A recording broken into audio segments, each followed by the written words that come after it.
monde, ça va bien? Vous me reconnaissez?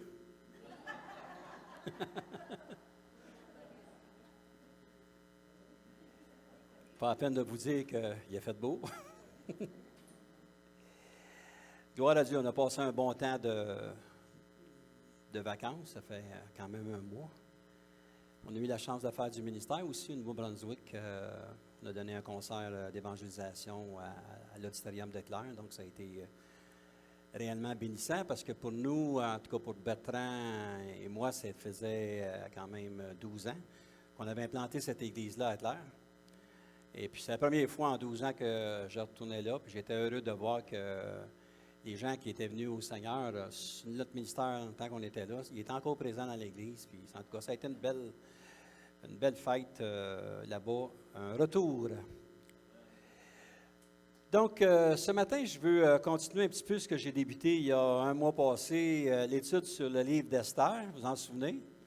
Si vous ne vous en souvenez pas, sur le site, on a la chance d'aller revoir, d'en réentendre les prédications. Donc, j'avais fait un ébauche sur le livre d'Esther. Vous savez que le livre d'Esther, c'est un livre qui ne parle absolument pas de Dieu. Le nom de Dieu n'est pas mentionné, et puis je trouve ça malheureux. Il n'y a pas beaucoup de prédications. Est-ce que vous entendez? Revenez? Non? Oui, un petit peu. On va ajuster ça. C'est bien comme ça, là? C'est comme ça? Bon. Je disais qu'il n'y a pas beaucoup de prédications qui sont données sur le livre d'Esther. On va toucher un petit peu ce livre-là.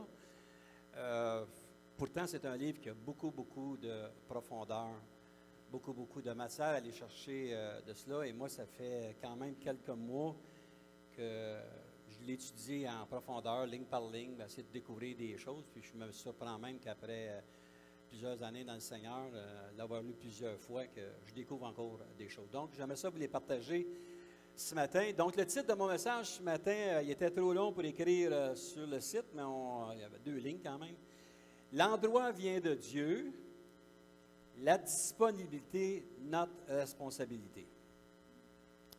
Donc, dans le livre d'Esther, je vous invite à tourner, si vous avez vos paroles avec vous, vos Bibles avec vous. Dans Esther 2, le verset 10, on va commencer à se poser des questionnements un petit peu sur ce livre-là. Puis ce matin, je vais vous emmener des questionnements. De dire, pourquoi telle chose, mais je ne vous laisserai pas languer, je vais vous donner une réponse. Le final de ça pour nous aider à comprendre un peu ce que le Seigneur veut qu'on puisse saisir là-dedans. Donc, Esther 2 et le verset 10, la parole nous dit, « Esther ne fit connaître ni son peuple, ni sa naissance, car Mardochée lui avait défendu d'en parler. » Et au verset 20 du même chapitre, on lit, « Esther n'avait fait connaître ni sa naissance, ni son peuple, car Mardochée le lui avait défendu. Et elle suivait les ordres de Mardochée aussi fidèlement qu'à l'époque où elle était sous sa tutelle. » Donc, Seigneur, encore une fois, je te prie que tu puisses ouvrir nos cœurs, notre esprit, à recevoir ta parole, Seigneur. Que l'on puisse aussi découvrir cette parole-là et que cette parole puisse aussi s'appliquer dans chacune de nos vies. Donc, je te remercie encore une fois, Seigneur, du privilège que nous avons d'être capables d'annoncer la parole de Dieu dans un pays qui soit libre. Et je te prie, Seigneur, que ton peuple soit réceptif à cette parole. Donc, dans le nom de Jésus, on a prié. Amen. Donc, comme je vous disais tantôt, l'endroit vient de Dieu, la disponibilité, notre responsabilité. On comprend que le Seigneur nous appelle tous, d'une manière ou d'une autre. Il y a des gens qui sont peut-être plus actifs au ministère que d'autres, mais peu importe notre identité, peu importe le poste que l'on peut avoir dans l'Église, notre responsabilité à nous, c'est d'être réceptif à la parole de Dieu. Je pense encore un petit peu d'écho, hein? On va organiser ça tout de suite. Bon, là, ça devrait être bien. Là, si vous entendez de l'écho encore, il faut plus que je parle.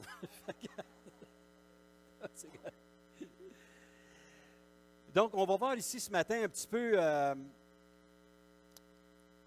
qu'est-ce que Esther elle pouvait faire dans un royaume païen. Je vous ai dit il y a quelques semaines que le temps où on était placé, c'est lorsque le temps de Nabuchodonosor était terminé. Je vous avais amené dans le livre de Daniel au 5e chapitre, et je vous ai dit que lorsque Belshazzar avait été déchu, mais c'est écrit que la Perse et les Médès étaient pour prendre le pays. Donc, on est situé là. Donc, les gens sortaient d'un exil pour s'en aller dans un autre pays qui n'était pas Babylone, pour être encore sous la tutelle d'un roi. Et ce roi-là, c'est le temps de Darius I, mais Ahasuérus, qui était le roi. Et on va voir un petit peu tantôt comment est-ce que le roi Ahasuérus n'était pas nécessairement content de tout ce qui s'est passé. Et notre texte de ce matin fait référence à un roi qui s'est senti trahi aussi par sa reine. Et si on regarde dans le Esther 1, comme je dis, je vais emmener une ébauche sur ces deux-là, mais je vais être plus concis dans mon texte pour la leçon que je veux donner. On voit que la reine Vasti, dans Esther 1 et le verset 11, d'amener en sa présence la reine Vasti avec la couronne royale pour montrer sa beauté au peuple et aux grands, car elle était belle de figure. On voit qu'un petit peu auparavant, dans le chapitre 1, on voit versets 4 à 7 comment le roi Ahasuérus, lui, a démontré sa richesse, sa puissance. On va lire au verset 4. Il montra la splendide richesse de son royaume et l'éclatante magnificence de sa grandeur pendant nombre de jours, pendant 181 jours. Lorsque ces jours furent écoulés, le roi fit pour tout le peuple qui se trouvait à Suse, la capitale, depuis le plus grand jusqu'au plus petit, un festin qui dura 7 jours dans la cour du jardin de la maison royale. Au verset 6, des tentures blanches, vertes et bleues étaient attachées par des cordons de byssus et de pourpre à des anneaux d'argent et à des colonnes de marbre. Des lits d'or et d'argent reposaient sur un pavé de porphyre, de marbre, de nacre et de pierre noire. Et au verset 7, on servait à boire dans des vases d'or de différentes espèces. Il y avait abondance de vin royal grâce à la libéralité du roi. Donc, on voit que dans ce temps-là, les grandes réceptions étaient de mise. Et lorsqu'une grande réception était de mise, le roi, la première chose qu'il voulait faire, c'était d'exposer sa richesse. Vous savez, dans l'Ancien Testament, je ne sais pas si ça fonctionne, mais je pense qu'il y a encore des pays que ça fonctionne encore comme ça. La richesse d'un homme était vue par sa richesse personnelle, le nombre de femmes qu'il possédait, et les chevaux qu'il avait. Ça, c'était la façon qu'un roi pouvait démontrer sa grande puissance qu'il avait. Et Ahasuérus, lui, n'était pas à part de ça. Il voulait démontrer à tous ces gens-là la puissance qu'il avait. Donc, elle, en ce moment-là, la reine, elle, on va voir tantôt qu'elle a décidé, elle, d'organiser elle aussi une réception pour les femmes. Parce que dans ce temps-là, les femmes n'étaient pas invitées. Il y a peut-être eu un mouvement de la femme qui s'est dessiné par les années par après, mais en ce moment-là, les femmes, c'était les hommes qui se réunissaient. Et les hommes il y avait des, comme si on a lu tantôt, il y avait des lits d'or. Je ne sais pas si vous avez déjà vu des films de l'Ancien Testament, mais les gens étaient là, la coupe de vin, la grosse cuisse de poulet, les gens mangeaient. C'était une grosse fête qui se faisait là-bas. Ils étaient gavés de nourriture et de boissons. Mais la reine, elle a organisé, si vous lisez au verset 9, une réception pour les femmes. Puis c'était normal, c'était correct aussi pour ce temps-là, parce que c'était la responsabilité de la reine pour faire quelque chose pour les femmes qui étaient exclues finalement de la rencontre avec les hommes. Mais là, jusque-là, tout va bien. Tout semble parfait, agissait comme un roi, mais soudainement, il y a quelque chose qu'on a apparu, le vrai visage d'Ahasuérus. Et si vous regardez au verset 10, 11 et 12 du premier chapitre d'Esther, le 7e jour, comme le cœur du roi était réjoui par le vin, il ordonna à Méhuman, Biztha, Arbona, Bigtha, Abagtha, Zéthar et Carcas, les 7 eunuques qui servaient devant le roi Ahasuérus, d'amener en sa présence la reine Vasti avec la couronne royale pour montrer sa beauté au peuple et aux grands, car elle était belle de figure. Mais la reine Vasti refusa de venir quand elle reçut par les eunuques l'ordre du roi, et le roi fut très irrité, il fut enflammé de colère. Donc voici une parenthèse qui se trouve là. Je ne sais pas si c'était la première fois que la reine Vasti était demandée ou si c'était la 10e fois, mais le roi demande la reine de se présenter en public. Mais une chose qu'il faut remarquer aussi, d'amener en sa présence la reine Vasti, en sa présence avec la couronne royale, mais pour montrer sa beauté. Et je lisais des écrits, je cherchais des vieilles écrits qui étaient là, et je peux vous dire qu'il n'y avait pas grand-chose sur le corps de la femme lorsqu'elle se présentait devant les hommes, parce que ce qui primait dans la vie d'Assuérus, ce n'était pas le fait que la reine Vasti portait une couronne, mais c'était qu'elle était belle. Tout son corps était d'une beauté possiblement indescriptible. Donc, le roi était un peu éméché par la boisson. C'est pour ça qu'on demande aux gens de faire attention à ce qu'ils prennent. Parce que, veux pas, si tu prends de la boisson, tu peux facilement t'égarer. Il demande qu'on emmène cette femme-là pour qu'on présente sa beauté. Et puis, elle refusa, puis le roi lui est tombé dans tous ses états. Raison de ça, il dit, c'est fini. Les femmes, il va falloir qu'il y ait une loi qui soit signée que les femmes doivent être soumises à leurs hommes. Et pendant plusieurs années, ça a été le cas. La femme n'avait pas le droit de rien dire, de rien faire. Moi, je peux vous dire une chose, et je le dis librement, une femme n'aura jamais problème de suivre ce que son mari lui demande de faire si elle est convaincue que son mari mène une bonne vie et qu'il dirige les destinées de sa famille correctement. Donc, Assuérus, lui, c'était pas ça. Assuérus, c'était pour lui, pour prouver à tout le monde ce qu'il possédait. Donc, si on va dans un autre contexte, Esther, et là, on va tomber dans le vif du sujet. Esther 2, le verset 7. Il élevait Hadassa, qui est Esther, fille de son oncle, car elle n'avait ni père ni mère. La jeune fille était belle de taille et belle de figure. À la mort de son père et de sa mère, Mardochée l'avait adoptée pour fille. Donc, l'histoire ici change de rôle un peu. Un autre tournure qui s'impose. Une femme qui est juive, une femme qui se donne accès à être choisie par le roi, ça c'est une chose, mais qui refuse de donner son identité qu'elle est juive, qu'elle est descendance juive.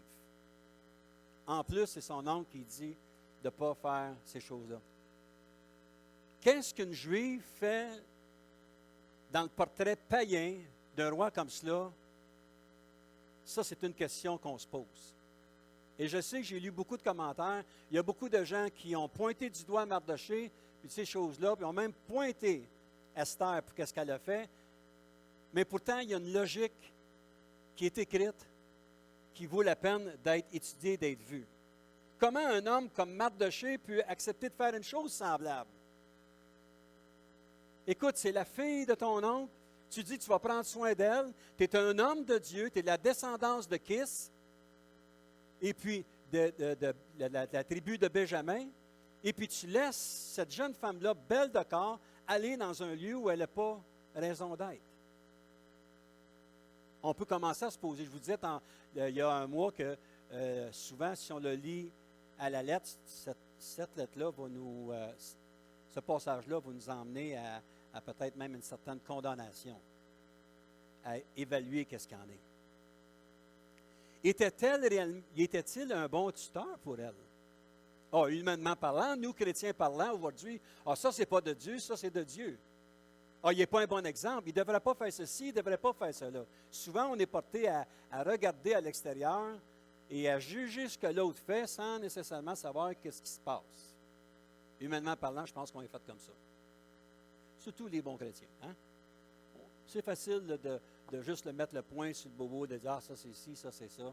Mais on ne connaît pas nécessairement le tout de ce qui se passe. Donc, ils ont commencé à s'en prendre un petit peu. Moi, j'ai commencé à m'en prendre un petit peu à Mardochée. Est-ce que Dieu avait donné une parole de sagesse à Mardochée?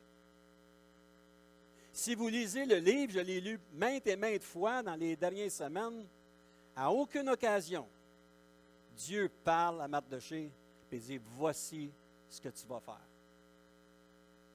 Je ne peux pas dire que c'est un prophète. Je ne peux pas dire que Mardochée, Dieu lui a parlé d'une façon bien tangible. Il n'y a rien qui nous le dit, ces choses-là. Absolument rien qui nous le dit. Esther cachait son identité, apparemment, c'est Mardochée qui lui a demandé. Comment faire pour aller avec ça? Mais j'ai écrit une petite parenthèse, j'ai dit, on va venir à la rescousse de Mardochée un petit peu, le sortir du pétrin. Après ça, on va aller dans la leçon, nous, comme enfants de Dieu. Ahasuérus faisait partie du plan de Dieu. Si vous lisez le livre de Daniel, la grande statue, si vous regardez toutes les phases qu'il y a, la tête, les épaules, tout ça, on voit que les Mèdes et les Perses étaient dans le plan écrit de Dieu dans le livre de Daniel. Donc, c'était quelque chose qui est là. Ahasuérus ne le savait pas. Je ne peux pas vous dire si Mardochée le savait. Esther encore moins. Esther, ce qu'elle faisait, c'est qu'elle suivait la direction ou l'influence de son nom. La découverte de Mardochée, c'est là que ça rentre en ligne de compte avec ça. Si on va dans Esther 2, le verset 19, la seconde fois qu'on assembla les jeunes filles, Mardochée était assis à la porte du roi. Esther n'avait fait connaître ni sa naissance, ni son peuple, car Mardochée le lui avait défendu, et elle suivait les ordres de Mardochée aussi fidèlement qu'à l'époque où elle était sous sa tutelle. Au verset 21, dans ce même temps, comme Mardochée était assis à la porte du roi, Bigtan et Teresh, deux eunuques du roi, gardes du seuil, c'est-à-dire qu'eux gardaient la porte de l'entrée qui donnait accès au roi, cédèrent à un mouvement d'irritation et voulurent porter la main sur le roi Ahasuérus. Verset 22. Mardochée eut connaissance de la chose et en informa la reine Esther, qui la redit au roi de la part de Mardochée, le fait ayant été vérifié et trouvé exact, les deux eunuques furent pendus à un bois et cela fut écrit dans le livre des Chroniques en présence du roi. Intéressant lorsqu'on lit ça un petit peu, comment Mardochée était assis aux portes, qu'il a entendu qu'il y avait une conspiration qui s'élevait contre le roi Ahasuérus, mais parce qu'Esther était déjà dans la cour du roi, il y avait comme quelqu'un avec qui il pouvait partager cette connaissance-là, et cette connaissance-là qui était Esther pouvait aller au roi Ahasuérus et expliquer un petit peu, si tu ne fais pas attention à toi, ta vie est en jeu. Il ne faut pas oublier aussi que Ahasuérus, comme je disais tantôt, fait partie du plan de Dieu. Mais pourquoi cette chose-là? Là, je vais vous donner la conclusion tout de suite. Comme ça, vous allez arrêter de vous casser la tête, vous allez comprendre un petit peu plus. Parce que là, je vois le monde. T'en as comme ça. Si vous allez à Esther 10, et le verset 1 à 3, ça, c'est la conclusion du livre. C'est le fun quand on a la conclusion, hein? Sans chercher. Hein? Le roi Ahasuérus imposa un tribut au pays et aux îles de la mer. Tous les faits concernant sa puissance et ses exploits et les détails sur la grandeur à laquelle le roi éleva Mardochée ne sont-ils pas écrits dans le livre des Chroniques? Ça, c'est intéressant ici. Des rois et des Médès et des Perses. Car le juif Mardochée était le premier, après le roi Ahasuérus, considéré par les Juifs et aimé de la multitude de ses frères. Il rechercha le bien de son peuple et parla pour le bonheur de toute sa race. Au début, on peut critiquer, au début, on peut juger, au début, on peut pointer du doigt qu'est-ce qui se passe. Mais Dieu avait un plan, lui. Dieu savait très bien que le peuple, son peuple, n'était pas sorti du bateau. En fait, il n'est même pas aujourd'hui, en 2022, sorti du bateau. Si Dieu ne serait pas au contrôle de tout ce qui se passe dans le monde entier, il n'y aurait plus de Juifs. Ça finit. Mais Dieu est au contrôle depuis le début jusqu'à la fin. Et dans le cas ici du livre d'Esther, c'est qu'il a permis, par une chose que je ne suis pas capable d'expliquer, mais possiblement que Mardochée avait cette sensibilité à écouter la voix de Dieu. Il y a peut-être eu quelque chose, je ne sais pas si ça vous est déjà arrivé, à un moment donné, je ne veux pas dire, ça a l'air charnel, mais tu as un feeling où tu as l'impression que ça serait la bonne direction à prendre. Pasteur Pierre, il est pasteur depuis longtemps, puis il y en a d'autres qui ont été pasteurs depuis longtemps. Comme des fois, comme tu diriges une église, il n'y a rien qui te dit ce que tu devrais faire, mais tu as comme l'impression que c'est la direction que tu devrais prendre à quelque part. Puis là, tu dis, Seigneur, je me mets devant toi. Si je me trompe, c'est de ma faute. Et si c'est bon, merci Seigneur pour la direction que tu me donnes. Et lorsqu'on se tient près de Dieu, peu importe dans la situation où on est dans la vie, Dieu va nous donner exactement ce qu'il faut savoir. Dieu va vous donner une direction qui est claire, nette et précise. Prenons-nous le temps de demander aussi à Dieu, suis-je au bon endroit? Pourquoi? Bien, dans la vie, c'est ce qui s'est passé. Sommes-nous comme Jonas? Va là, on fait le contraire. Oui, mais toi, je te demande d'être là pour faire telle et telle chose. Bien, moi, j'aime bien être ailleurs, le Seigneur. Et des fois, on se demande que c'est faire que le plan de Dieu, à nos yeux, selon humainement parlant, ne s'accomplit pas comme nous voulons comme adultes ou comme chrétiens. Mais qu'en bout de ligne, son plan, il va s'accomplir. Le plan de Dieu pour nous est parfait. Les enfants de Dieu et leurs appels. Et je peux vous dire que moi, dans ma vie, ça a été un gros questionnement. Je me souviens, lorsqu'on demeurait à Québec, un jour, je revenais d'un voyage d'affaires à Toronto, et puis j'étais en avion, puis je regardais par le hublot, puis je disais, Seigneur, je perds mon temps, moi, travailler dans le monde, puis, tu sais, je suis demandé, je m'en vais en évangélisation, là, je peux faire ci, je peux faire ça. Tu sais, le genre de gars qui cherche un autre job. Bien, dans notre église, il faut dire que dans ce temps-là, il y avait un mois d'évangélisation qui avait été organisé. Je ne sais pas s'il y en a qui ont connu le frère Len Lindstrom. Il y avait un chapiteau de 2000 places à Québec. 6 jours par semaine, 4 semaines consécutives, il y avait l'évangélisation qui était faite là. Je vais vous dire une chose, ça a marché. Il y avait de 1200, 1500 personnes aux réunions, là, c'était rien. Puis moi, j'avais été demandé, parce que j'avais un groupe de louanges dans ce temps-là, il dit, es-tu capable de nous faire la louange le vendredi puis le samedi? Tu sais, tu t'en vas là-bas, puis tout le stage était installé, puis ces choses-là. Puis là, moi, je partais le lundi matin, je m'en allais à l'aéroport, j'allais travailler à Toronto, je revenais le vendredi après-midi, je changeais d'habit, je mettais mon habit chrétienne parce que je m'en allais dans une réunion d'évangélisation, à 80 degrés dehors, chemise, cravate, je voulais dire, le gros coat, on s'en allait faire l'évangélisation là. Mais moi, je me battais avec Dieu, je ne veux rien savoir de ça. Aller travailler là-bas, oui, c'est correct, j'ai quand même un pas pire salaire, merci Seigneur, tout ça, mais Seigneur, tu ne peux pas m'utiliser d'une autre façon. Savez-vous ce que le Seigneur me dit cette fois-là?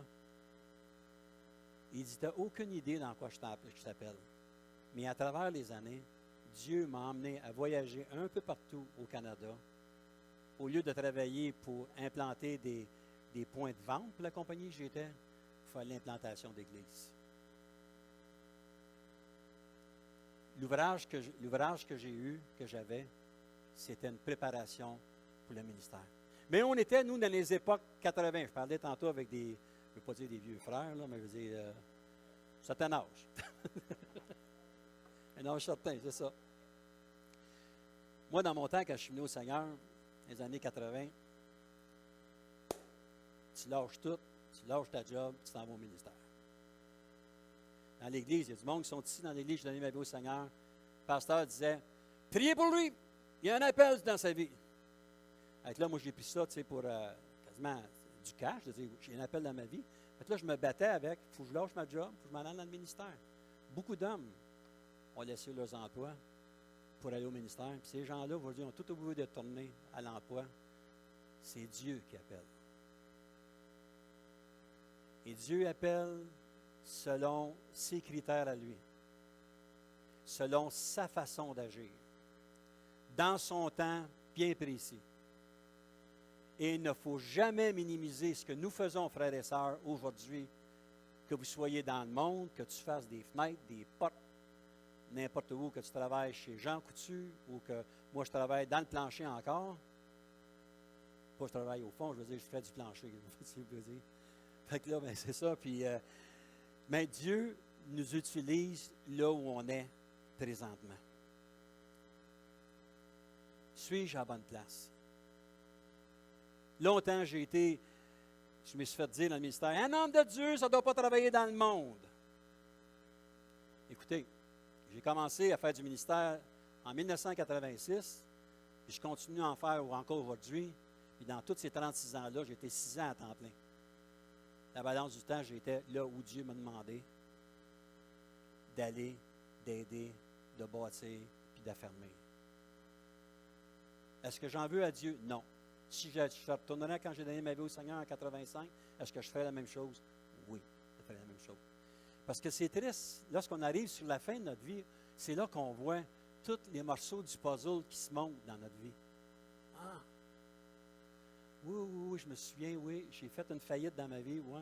Mais ça m'a emmené à aller là, puis ça m'a emmené à aller là. Puis à un moment donné, tu vois le tout, lorsque tu as un certain âge. Puis aujourd'hui, je ne suis pas fier de ce que j'ai accompli dans la vie. Je suis fier de ce que le Seigneur m'a dirigé dans toute ma vie. Parce que tout ce que j'ai fait, c'est pour sa gloire. Et qui m'a donné l'obéissance, puis je peux vous dire que je n'ai pas toujours été obéissant à cela. Donc, ce matin, j'aimerais qu'on puisse laisser pour un temps le livre d'Esther, on va revenir un autre tantôt, et puis d'aller dans une lettre que Pierre a donnée à l'Église. En 1 Pierre 2, le verset 9-12. Il y a quelques points que j'aimerais toucher avec vous ce matin. C'est des choses que vous avez déjà lues. Vous avez déjà été enseigné là-dessus, mais juste n'en donner un petit peu plus. Là, Pierre. Bon, 1 Pierre 2, le verset 9. Vous, au contraire, vous êtes une race élue, un sacerdoce royal, une nation sainte, un peuple acquis, afin que vous annonciez les vertus de celui qui vous a appelé des ténèbres à son admirable lumière. Verset 10. Vous qui autrefois n'étiez pas un peuple et qui maintenant êtes le peuple de Dieu, vous qui n'aviez pas obtenu miséricorde et qui maintenant avez obtenu miséricorde, bien-aimés, je vous exhorte comme étrangers et voyageurs sur la terre à vous abstenir des convoitises charnelles qui font la guerre à l'âme. Ayez au milieu des païens une bonne conduite afin que l'homme même où il vous calomnie, comme si vous étiez des malfaiteurs, il remarque vos bonnes œuvres et glorifie Dieu au jour où il les visitera. Un texte qui veut réellement nous entendre, nous démontrer des choses. Vous savez, on est étrangers sur cette terre. Il y a bien du monde qui ne veut pas mourir parce qu'ils pensent qu'on va vivre l'éternité ici. Il y a des gens qui vont tout faire pour rester pour le plus longtemps possible. Tout est focusé sur ce qu'il y a sur cette terre. Je ne veux pas vous décourager un matin, mais cette terre, elle va être toute détruite. Parce que c'est dans le plan de Dieu déjà. Et la seule chose que vous avez à comprendre, c'est que, OK, si cette terre-là, elle est détruite, qu'est-ce qu'il faut que je fasse? Accrochez-vous au Seigneur Jésus. Il faut continuer à annoncer l'Évangile. Il faut continuer à prêcher la bonne nouvelle. Pas avoir peur de parler du sang de l'agneau, de la croix, qui était un lien entre le ciel et la terre, pour justement, si cette croix-là n'est pas là, on est embourbé sur cette terre, on va mourir sur cette terre. Mais parce que Christ est mort, il va nous a donné cette croix-là, un passage, si vous voulez, pour s'en aller pour l'éternité avec lui. Étranger vient du fait que nous sommes appelés à vivre sur la terre qui n'est pas la nôtre. Nous pouvons posséder une maison, un terrain qui ne nous appartient pas. C'est comme vivre dans un trailer park. Tu vas louer la roulotte, mais le terrain ne t'appartient pas. Le propriétaire peut dire demain matin, là, amène ta roulotte là, de 50 pieds, là, un beau babaille, le terrain, moi ce que je fais d'autres choses avec ça. tu n'es pas chez vous. Mais nous autres, c'est la même chose. On peut peut-être vivre dans notre petit appartement, dans notre petite maison, pas de maison. On peut être dans un CHSLD. On peut être dans une belle grande maison. On peut avoir toute la richesse que l'on veut, mais sachez une chose, que le terrain ne nous appartient pas. Qu'on est étranger ici. Et qu'on est juste de passage sur cette terre. Voyageurs démontre à quel point nous sommes en place temporairement. C'est temporaire, notre situation présentement. Donc, ce matin, j'aimerais vous partager 3 points que j'ai relevés de ce texte-là pour nous aider peut-être à comprendre un peu plus qu'est-ce que Pierre voulait nous dire. Premièrement, comment faire pour agir dans notre vie? Comment on peut aller, il y a des gens qui, ou même aujourd'hui, il y a des gens qui ne veulent pas travailler dans le monde. Ce n'est pas de Dieu de travailler dans le monde. Je ne peux pas être travaillé pour un tel, je peux être, comme je vous disais tantôt, mes passages avec des gens travailler pour des inconvertis, ça en est des inconvertis à se convertir.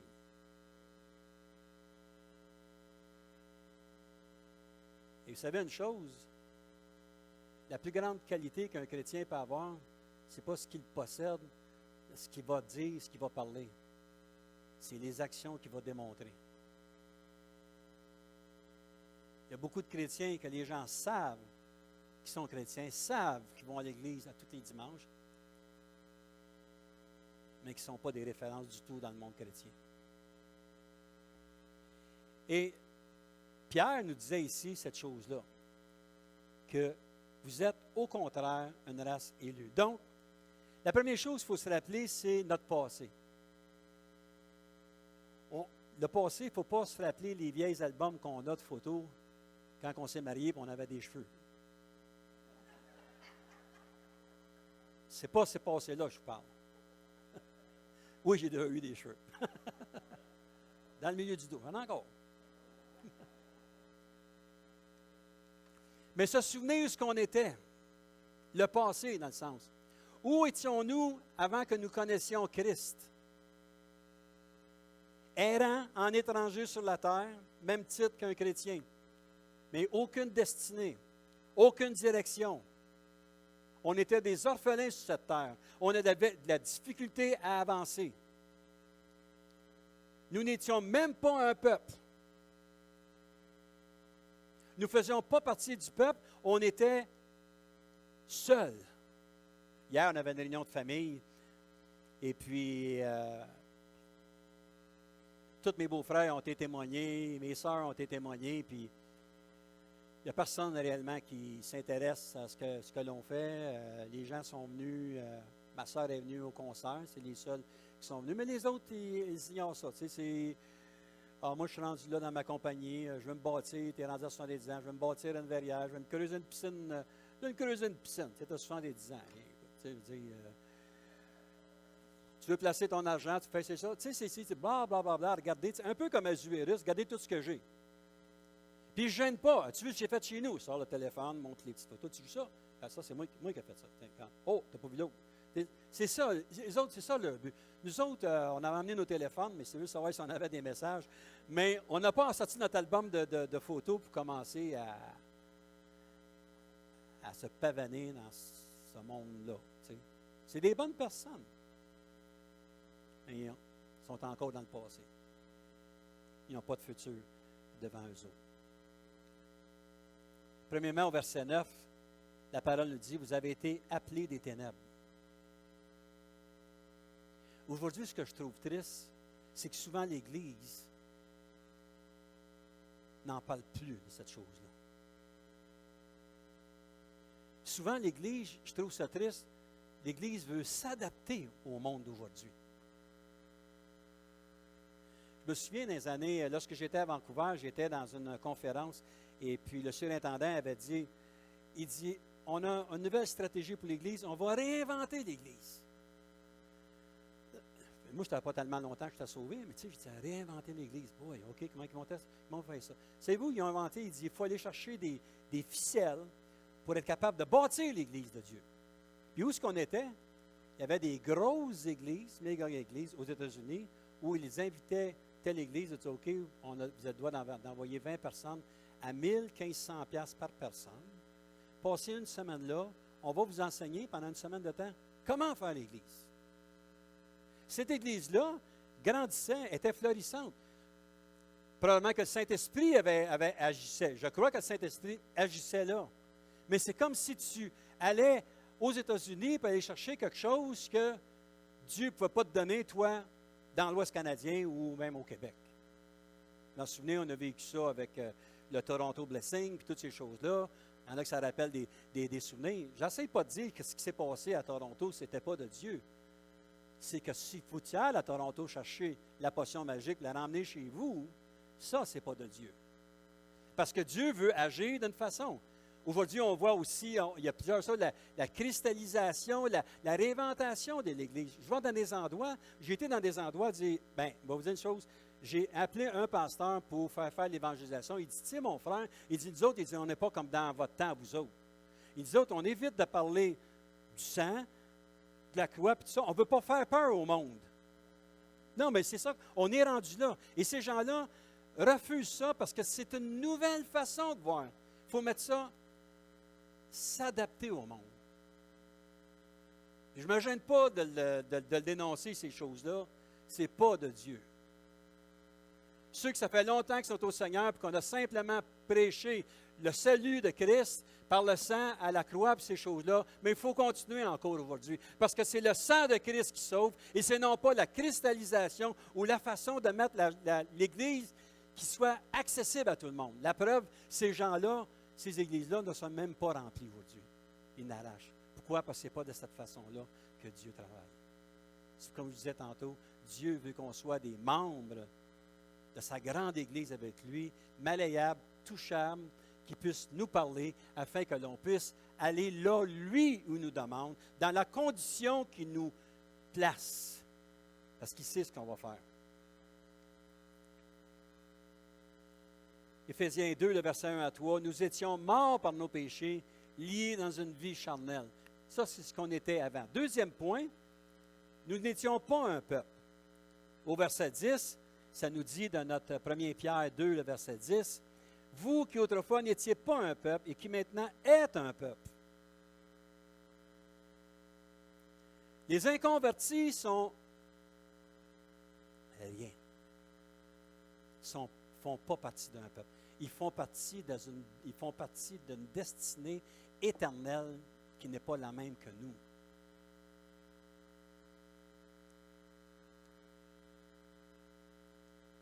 Éphésiens 2,12, ça nous raffermit aussi cette chose-là. Un autre point, nous étions voués à la mort. Au verset 10, « Êtes un peuple de Dieu, vous qui n'aviez pas obtenu miséricorde et qui maintenant avez obtenu miséricorde. » Il y a une mort qui s'en vient. L'enfant de Dieu ne meurt pas. L'enfant de Dieu meurt sur cette terre qui ne lui appartient pas pour automatiquement vivre pour l'éternité dans la présence du Seigneur. Ça, c'est de l'avenir. Ça, c'est un fonds de pension. Lui, là, il ne sera jamais négociable. Puis même si la Caisse de Montréal descend des pertes de milliards, nous, on ne paie pas ça. Nous, c'est cette vérité-là, cette véracité-là que nous avons dans notre cœur de dire merci Seigneur, pour l'éternité, on va être avec lui. Et ça nous encourage à avancer. Moi, c'est ce qui me donne le goût d'avancer. Pas parfait. Je n'essaie pas de vous dire de ma façon d'agir que je suis toujours parfait. Non, on a tous des choses à changer dans notre vie. Mais de s'attacher à ce cadeau précieux que le Seigneur nous a donné à la croix de Jésus, sur le calvaire. Merci Seigneur pour cela. Deuxième point, nos standards de vie aujourd'hui. Au verset 9, comment un chrétien doit vivre? Au verset 9, premièrement, on est une race élue. C'est la première chose qu'il dit. Si on est une race élue, ça ne nous dit pas de ne pas se tenir avec les païens. Ça ne nous dit pas de sortir de nos familles. Ça ne nous dit pas de dire, moi, je ne me tiens pas dans ma famille parce qu'ils ne sont pas sauvés de ça. Ce n'est pas ça que ça veut dire. Être une race élue, c'est qu'on soit une race distincte. Que lorsqu'ils nous voient, ils voient qu'on sommes différents. Ce qui veut dire que Dieu s'est choisi un peuple au travers de l'humanité pour lui seul. On a été prédestinés. On a été choisis. On n'est pas le sujet d'un hasard. Moi, je suis venu au Seigneur en 85. Ce n'est pas en 85 que Dieu m'a découvert. Dieu m'avait découvert déjà de toute éternité. Pour lui, ce n'était pas une surprise que je me présente à Otterburn Park un dimanche matin, d'hiver, au mois de janvier, puis que j'accepte le Seigneur Jésus. Il savait de toute éternité qu'il y a un blond qui arriverait quelque part avec son épouse, puis qui accepterait le Seigneur. Il savait aussi dans quoi j'étais pour aller. Je me suis cassé la tête, comme je disais tantôt, mais Dieu savait toutes choses. On est une race élue. Le peuple, lorsque d'Abraham, tournez avec moi dans Genèse 12. Excusez-moi, là. Je ne pense pas que ma soeur a le texte, là. Juste pour vous donner quelque chose. Le peuple de Dieu n'était pas un peuple jusqu'à temps qu'Abraham arrive.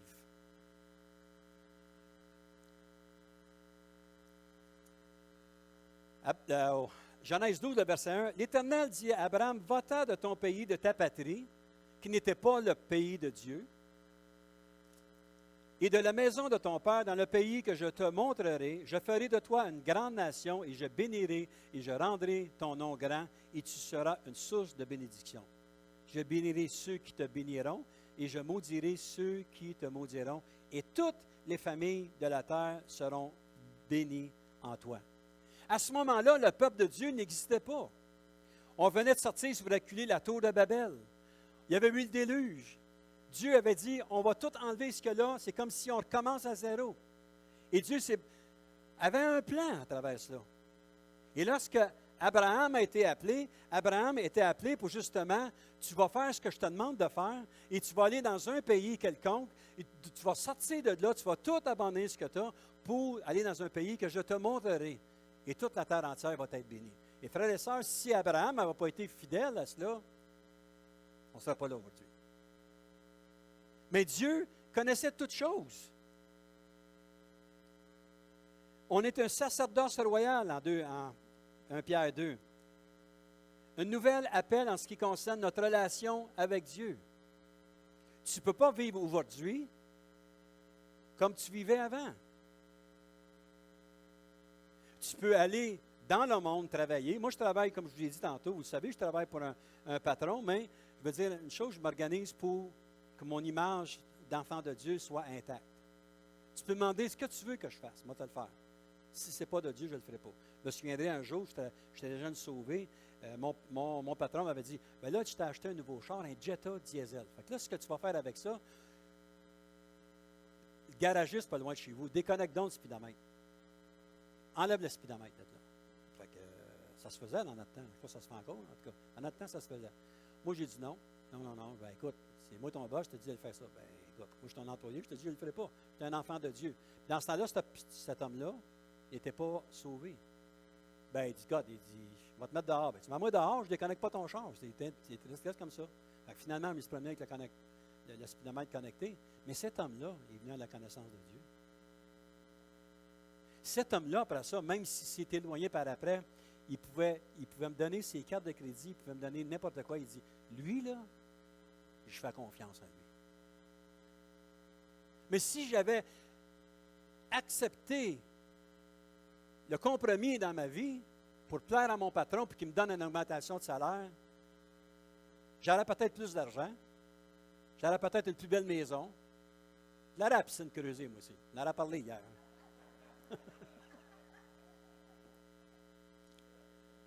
Mais je serais étranger sur cette terre. Ce que le Seigneur nous demande, c'est ça.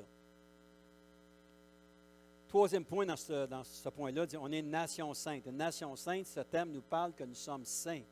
Pas parfaits, mais saints par le sang de Jésus. Vous savez qu'il y a beaucoup de gens dans la vie qui mènent une bonne vie. Ces gens-là ne sont pas sauvés, mais ces gens-là, souvent, sont plus des exemples dans la façon d'agir extérieurement que bien des chrétiens. Mais savez-vous quoi? Ils sont étrangers. Parce que ce n'est pas le style de vie que tu fais. Ce n'est pas que tu payes tes taxes. Ce n'est pas que tu sois honnête. Ce n'est pas que tu travailles pas au noir. Non, ce n'est pas ça d'être là. C'est qu'il faut que tu acceptes que Dieu a envoyé son Fils mourir sur une croix afin que tu sois sauvé. C'est la seule condition que ça te prend. Si difficile à comprendre pour des gens intelligents comme nous autres aujourd'hui, qui sont bombardés d'un bout de l'autre de toutes sortes de dieux puis de faux dieux. Mais ce n'est pas ce que le Seigneur nous dit. Vous êtes une race qui est sainte.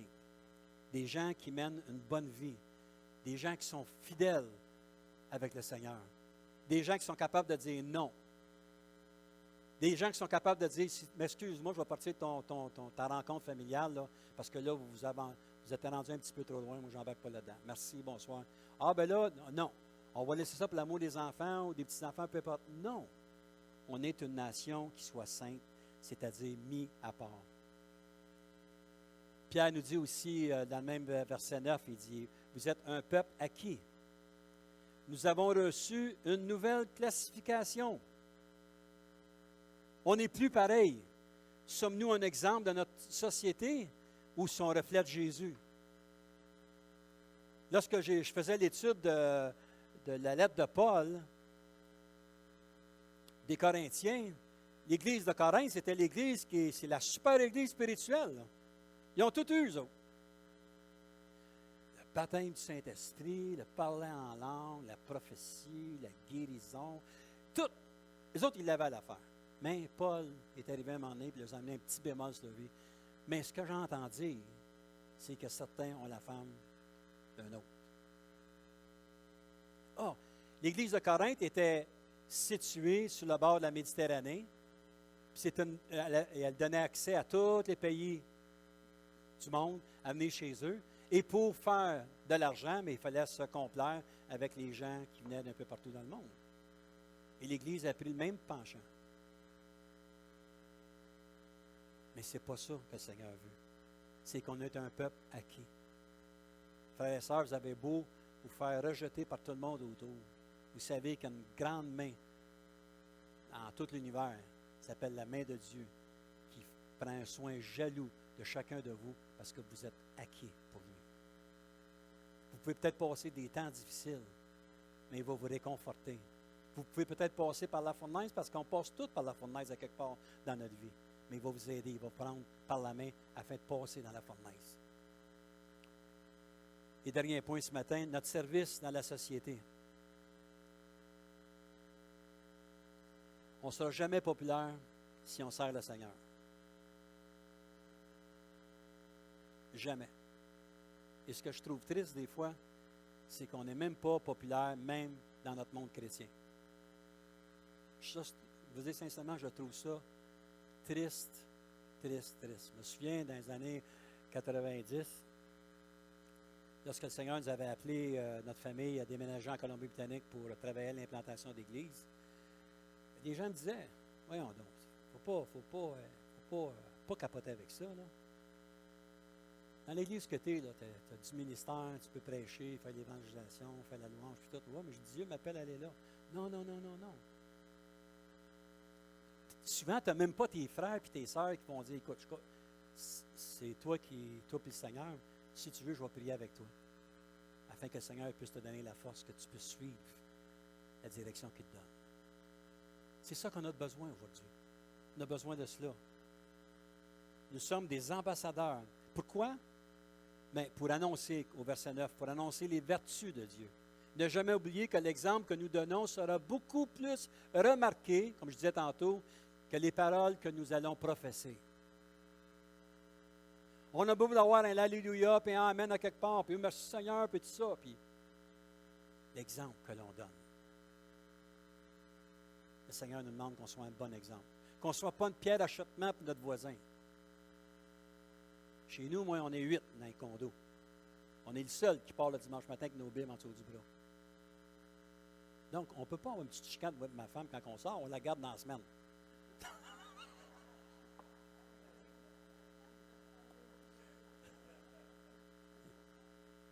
Il n'y a plus de chicane, je n'ai plus de force. Elle a gagné, ça fait longtemps. Mais il faut être un bon exemple. Tu sais, ouais, Dicamel, ouais, c'est ça. Toi aussi, tu prends la même pelule? Ouais. Mais c'est ça. notre voisine en haut, elle marche sur le talon. Tu sais. Puis là, à un moment donné, tu sais, le talon me fatiguait un peu. Fait que là, je dis, on peut pas vivre ici, tout ça, tu sais, puis c'est très bien insonorisé ce qu'on est. Elle est venue, je disais, Seigneur, je ne sais pas comment je vais annoncer. Je dis, moi, là, avoir à un moment donné. Mais non, elle est venue voir. Elle dit, bonjour, monsieur Lapin, je me rappelle, je me présente, je suis la femme de chez vous. Elle dit, y a-t-il quelque chose qu'on fait qui vous dérange? Non, non, il dit, tout n'est pas là. Mais j'ai dit, peut-être. J'ai ouvert une parenthèse, j'ai dit, peut-être. J'ai dit, quand vous marchez, là, j'ai dit, la façon de la structure, parce que moi, je suis dans la construction, la structure, j'ai dit, tu marches gros sur le talon, tu entends ça jusqu'en bas. Oh, elle dit, ah oui, tant que ça. Ah, j'ai dit, oui, tant que ça. Fait que là, j'ai dit ça. Puis j'ai dit, les chaises sur le patio, en haut, nous autres, on a mis un tapis. Mais j'ai dit, on est sur une structure de métal. C'est j'ai de même. À travers, vient sans connaissance en bas. Hey, ça fait quoi, un mois qu'on lui a dit ça? On n'entend plus rien. Merci, Seigneur. On est un bon exemple, par exemple. Bonjour, comment ça va? Ça va bien? L'autre jour, elle dit, tout va bien. Je dis, tout va bien, merci. Fait que, tu sais, un exemple. On n'entend plus rien. Moi, je me repose, puis quand je suis reposé, ça va mieux dans la maison. Donc, on est ici pour annoncer les vertus de Dieu. Élie, dans le souvenir du prophète Élie, j'en ai déjà parlé. Élie a dit à Akab, il dit, pendant 3 ans et demi, il n'y aura pas d'eau ici. Il a fallu qu'il marche pendant 3 ans et demi, il a dit qu'il n'y a pas d'eau qui va aller là. Il a fallu qu'il, Dieu lui a montré, il a fallu qu'il vive selon ce qu'il disait. En Joseph, on parlait tantôt comment est-ce que Mardochée, Joseph, lui, a eu une vision de Dieu, lui, un songe de Dieu. Lui a manqué de sagesse à 18 ans. Il a été dire ça à ses frères, puis il a passé par des temps difficiles. Mais quand même, il a été choisi pour sauver son peuple. Dans un monde païen, Mardochée, ça a été la même chose. Sommes-nous une preuve vivante de notre conversion? Et notre démarche doit être pure, un témoignage puissant. Frères et sœurs, on débute l'automne. C'est le temps, comme jamais, de dire, OK, l'été est fini, puis possiblement qu'on va rentrer en contact avec des gens qui ne connaissent pas le Seigneur, et des gens qui ont besoin d'une touche du Seigneur. Quelle est l'attitude qu'on va avoir? Est-ce qu'on va s'appuyer sur la parole de Dieu, marcher comme la parole nous enseigne, ou de continuer de vivre dans une vie qui a un laisser-aller? J'aimerais inviter Bertrand pour chanter « Fais de moi un sanctuaire ». Et j'aimerais que l'on puisse terminer ensemble avec ce chant-là. Seigneur, fais de moi un sanctuaire. Je vous invite à vous lever. Et j'aimerais prier, dire, Seigneur, merci encore une fois pour cette Église. Merci, Seigneur, pour les gens qui nous visitent. Et Seigneur, je te prie maintenant que ta parole puisse nous parler, puisse nous saisir, puisse nous réveiller, Seigneur. Que l'on puisse sortir, Seigneur, de cette peut-être nonchalance-là, de dire on a tout vu, on a tout essayé, on a tout accompli. Mais toi, Seigneur, tu n'as pas terminé ton œuvre sur cette terre. Et je te prie, Seigneur, que tu puisses nous donner un cœur qui te soit ouvert, un esprit, Seigneur, ouvert à ta parole, Seigneur. Et que peu importe, Seigneur, l'âge que nous avons, tu as parlé, Seigneur, son nom m'échappe, il avait 85 ans, tu l'as appelé, donne-moi cette montagne, Seigneur, et tu l'as accompagné, Seigneur, à travers cela. Il n'y a pas d'âge, Seigneur. On va être utile sur cette terre pour l'avancement de ton œuvre, tant et aussi longtemps que le souffle terrestre que nous avons, Seigneur, va être dans nos poumons. Mais lorsque tu viennes nous chercher, Seigneur, on va vivre de l'Esprit, Seigneur Jésus. On ne manquera pas de souffle, Seigneur. On va être avec toi dans toute l'éternité, Seigneur. Mais notre séjour sur cette terre étrangère n'est pas terminé, Seigneur. Et je prie, Seigneur, que ton Église puisse retrouver, Seigneur, sa flamme d'antan, Seigneur, afin d'évangéliser, Seigneur. Merci, Seigneur. Merci, Seigneur. Oui, Seigneur Jésus. Fais de nous, Seigneur, un sanctuaire. Alléluia. Je vous invite à élever la voix ce matin, à louer Dieu. Oh, merci, Seigneur.